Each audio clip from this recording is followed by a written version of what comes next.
21শে ফেব্রুয়ারি শহীদ দিবস এবং আন্তর্জাতিক মাতৃভাষা দিবস উপলক্ষে শহীদ মিনারে পুষ্পস্তবক অর্পণ করার জন্য আসছে বাংলাদেশ জাতীয়তাবাদী দল বিএনপি। রুহুল কবির রিজভী সিনিয়র যুগ্ম মহাসচিব, তার নেতৃত্বে কিন্তু আমরা দেখছি যে বিএনপির আরও নেতৃবৃন্দ রয়েছেন এবং তারা কিন্তু ফুল নিয়ে আসছেন। দর্শক, এই দিবসটি উপলক্ষে কিন্তু রাত 12:01 থেকেই পুষ্পস্তবক অর্পণ করা হচ্ছে যারা ভাষা শহীদ রয়েছেন তাদের স্মরণে, তাদের শ্রদ্ধা নিবেদন করে। এর পরও কিন্তু আমরা দেখি 12:12 কিন্তু অন্তর্বর্তী সরকারের প্রধান উপদেষ্টা ডক্টর মোহাম্মদ ইউনূস তিনি পুষ্পস্তবক অর্পণ করেছেন। এরপরেও সরকারি বিভিন্ন দপ্তর থেকে পুষ্পস্তবক অর্পণ করা হয়েছে। এছাড়া সকাল থেকে আমরা দেখছি যে বিভিন্ন সরকারি বেসরকারি বিভিন্ন সংস্থা, বিভিন্ন দপ্তর তারা পুষ্পস্তবক অর্পণ করেছেন। এছাড়াও কিন্তু দর্শক বিভিন্ন সামাজিক সাংস্কৃতিক সংগঠনগুলো আসছে, বিভিন্ন স্কুল কলেজ প্রতিষ্ঠান সেগুলোর ব্যানার নিয়েও পুষ্পস্তবক অর্পণ করা হয়েছে। এখন কিন্তু বিএনপির সিনিয়র যুগ্ম মহাসচিব অ্যাডভোকেট রুহুল কবির রিজভী, তার নেতৃত্বে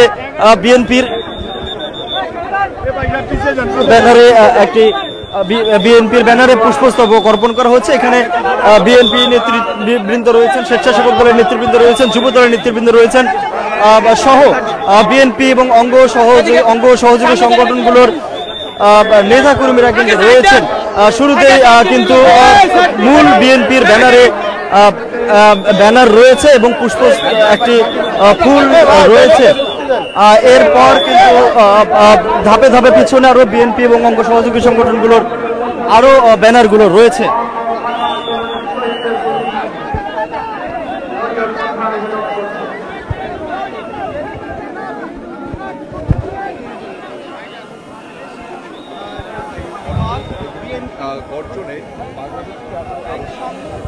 দর্শক, সেই 52 ভাষা আন্দোলন যারা শহীদ হয়েছেন সেই শহীদদের স্মরণে কিন্তু 21শে ফেব্রুয়ারি শহীদ দিবস এবং আন্তর্জাতিক মাতৃভাষা দিবস উপলক্ষে প্রতি বছর 21শে ফেব্রুয়ারিতে শহীদদের স্মরণে শহীদ মিনারে শ্রদ্ধা নিবেদন করা হয় পুষ্পস্তবক অর্পণের মাধ্যমে।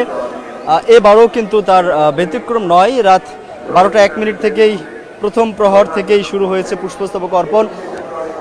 শুরুতেই অন্তর্বর্তী সরকারের প্রধান উপদেষ্টা ডক্টর মোহাম্মদ ইউনূস তিনি পুষ্পস্তবক অর্পণ করেছেন। এছাড়া রাষ্ট্রীয়ভাবে এরপর কিন্তু দেখেছি আমরা সরকারি বেসরকারি বিভিন্ন দপ্তর, বিভিন্ন সংস্থা থেকে পুষ্পস্তবক অর্পণ করা হয়েছে, প্রশাসনিকভাবে পুষ্পস্তবক অর্পণ করা হয়েছে।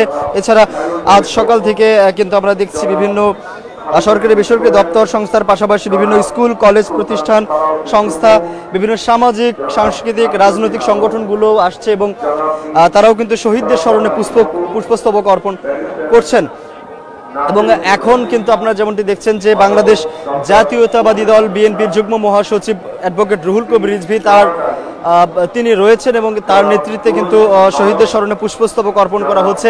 এছাড়াও এর ধারাবাহিকভাবে বিএনপির মূল ব্যানারের পেছনে কিন্তু রয়েছে বিএনপির বিভিন্ন অঙ্গ ও সহযোগী সংগঠনগুলোর ব্যানারও আমরা দেখছি, সেগুলোও কিন্তু রয়েছে। তারাও কিন্তু ধাপে ধাপে পুষ্পস্তবক অর্পণ করবেন।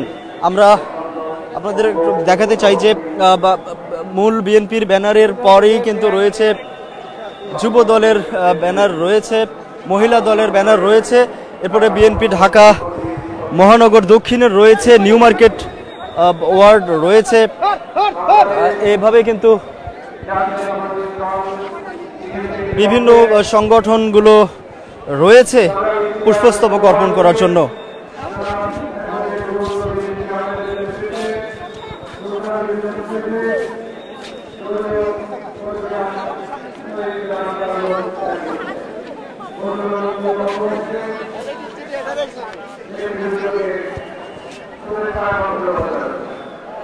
দর্শক, ইতোমধ্যে পুষ্পস্তবক অর্পণ করেছেন বাংলাদেশ জাতীয়তাবাদী দল বিএনপির সিনিয়র যুগ্ম মহাসচিব রুহুল কবির রিজভী।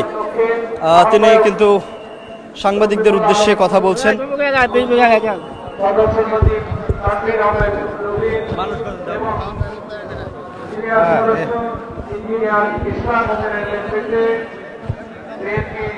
ঢাকা মহানগর দক্ষিণের নেতৃবৃন্দ শ্রদ্ধা নিবেদন করে। দর্শক, 52 ভাষা আন্দোলনের যারা শহীদ হয়েছেন, আজ শহীদ দিবস এবং আন্তর্জাতিক মাতৃভাষা দিবস উপলক্ষে কিন্তু আমরা দেখছি যে প্রথম প্রহর থেকেই শহীদদের স্মরণে পুষ্পস্তবক অর্পণ করা হচ্ছে। এর শুরুতেই কিন্তু অন্তর্বর্তী সরকারের প্রধান উপদেষ্টা ডক্টর মোহাম্মদ ইউনূস তিনি পুষ্পস্তবক অর্পণ করেছেন। এরপর কিন্তু সরকারি বেসরকারি বিভিন্ন দপ্তর বিভিন্ন সংস্থা থেকে পুষ্পস্তবক অর্পণ করা হয়েছে। এছাড়া বিভিন্ন স্কুল কলেজ থেকে পুষ্পস্তবক অর্পণ করা হয়েছে। এখন কিন্তু আমরা দেখছি ধারাবাহিকভাবে বিভিন্ন রাজনৈতিক দলগুলোও আসছে এবং শহীদদের স্মরণে পুষ্পস্তবক অর্পণ করছে। এবং 5ই আগস্টের পর কিন্তু এটাই প্রথম 21শে ফেব্রুয়ারি শহীদ দিবস এবং আন্তর্জাতিক মাতৃভাষা দিবস পালিত হচ্ছে। এবং এই শহীদ মিনারের নিরাপত্তার স্বার্থে কিন্তু আইনশৃঙ্খলা রক্ষাকারী বাহিনী বিভিন্ন সদস্যরাও রয়েছেন এবং পাশাপাশি স্কাউট সদস্যরা রয়েছেন, বিএনসিসি সদস্যরা রয়েছেন, সবাই নিরাপত্তার স্বার্থে কাজ করছেন।